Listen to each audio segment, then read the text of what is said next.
Behind the headlines takes us to the heartland of Masai land in Narok County, where we examine issues around wildlife conservation, livestock keeping, wildlife conservancies, and land ownership, and what residents feel about the whole arrangement.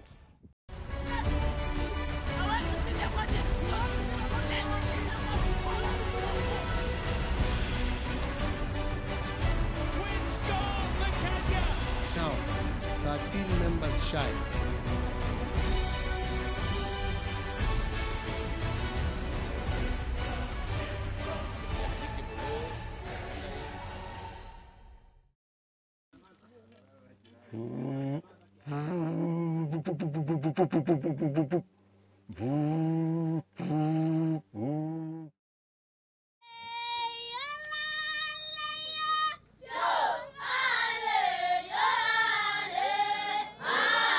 On a normal day, Masai women from neighboring villages gather in groups at Olare Motorogi's Ma Bidwak Center in Narok County, a Masai-driven empowerment initiative in the Mara Conservancies.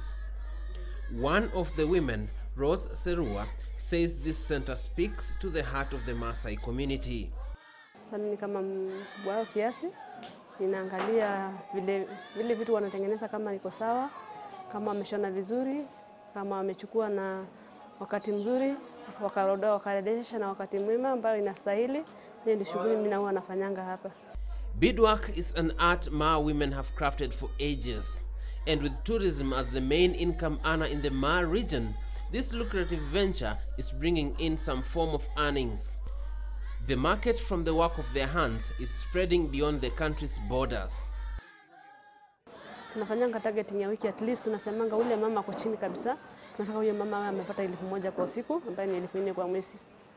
Kwa wiki tunafanya targeting ya wiki, ule mama kwa chini. Nao tutakuwa na mama wengi.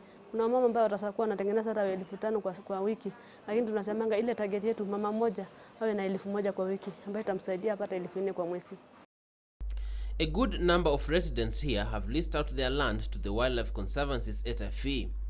This has been a challenge for the women folk here. Mainly what's popular with conservancies is the monthly rent that landowners would receive for leasing their land for conservation. And the women in the Masai culture, they don't own property. So they felt a bit left out. They felt like they were more of indirect beneficiaries.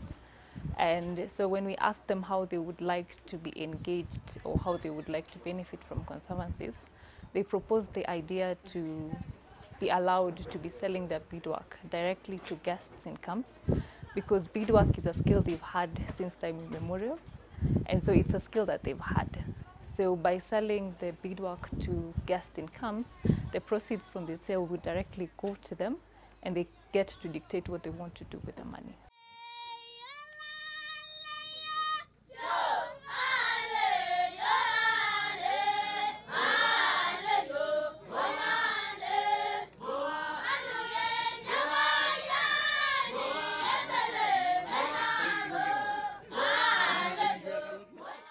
What the women earn is a drop in the ocean compared to the total net worth of the Mara year in, year out.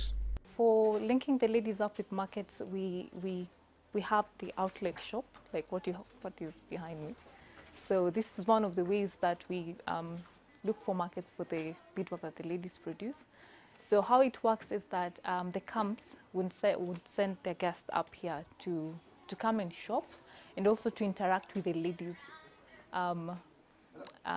To interact with the ladies. If their guests would like to shop or who would like to learn how to bead, then they would come to this place.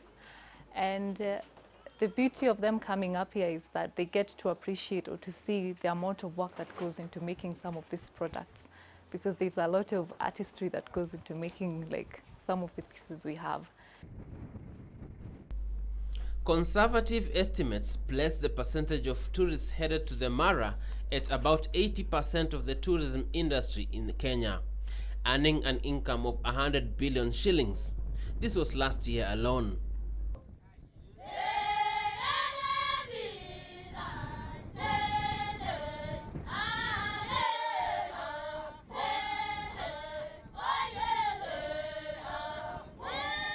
The wildebeest migration from the Serengeti in Tanzania to the Mara in Kenya is perhaps the largest known attraction for tourists, starting in June through to August every year. But for residents, wild animals are a common sight.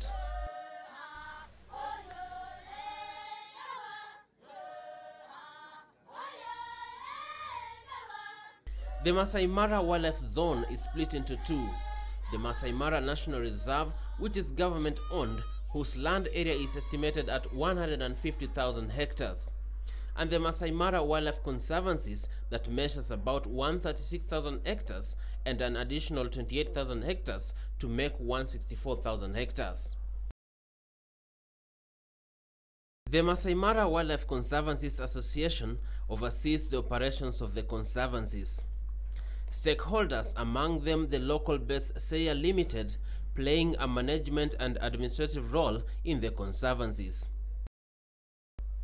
The major distinction is that conservancies are actually leased private lands allocated to wildlife conservation, with the Mara Conservancies bringing together 14 conservancies such as Naboisho, Lemek, Orok, Mara North, Olchoro, Pardamat, Olare and Motorogi, among others.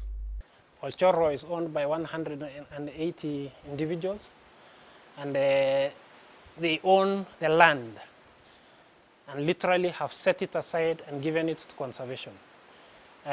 So this is the coming together of 180 individuals who own the land and decide that rather than farming it, we use it for conservation. The same goes for Mara North, about 650 members. A similar number for Naboisho. So this makes it really unique. It's individual title. One had the choice of either saying I'll do farming or I'll do another undertaking, but they chose not to undertake those other activities. And so it becomes very unique and rather special, because in terms of income, on the 15th of every month, the landowners in these other two conservancies go to the bank and draw their income on a regular basis.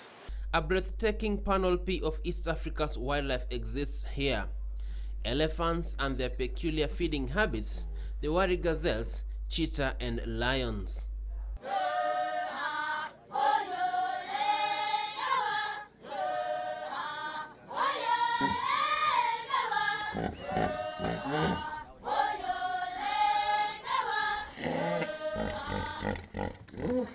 It's still early in the morning. We are at Motorogi Conservancy, still in the Mara, and behind us we have a herd of hippos. They usually come out late in the evening and graze all through the night, and then retreat at sunrise. But right now and for the rest of the day, they'll be spending their time in the water.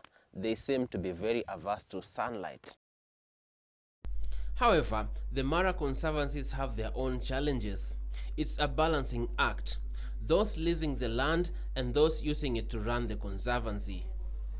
But how exactly do owners know the boundaries of their land in a seemingly endless expanse of plains, hills and gorges populated by wild animals and domestic ones? First of all, it has started from blocks. And from those blocks, we got parcels of land where each and every individual is given his own title. And in that title, it is written the approximate number of acreage.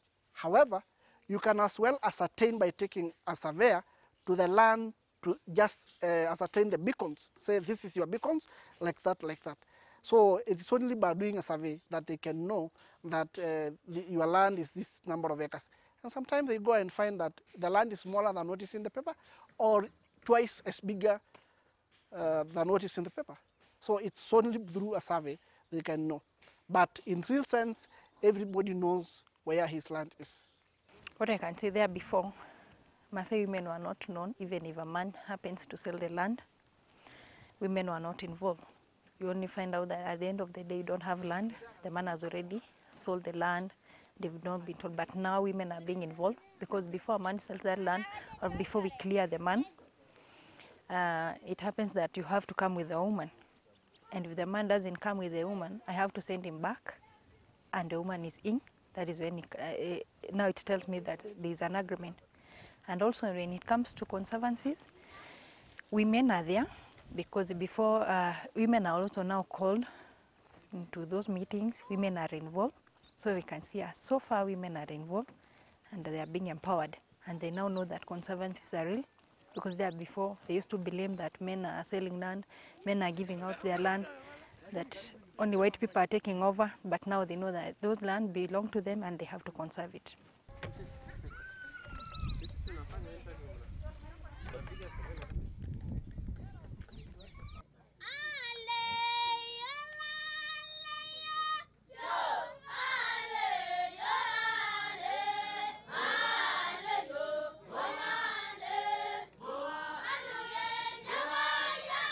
We take a short break. When we get back, we'll continue examining challenges facing conservancies.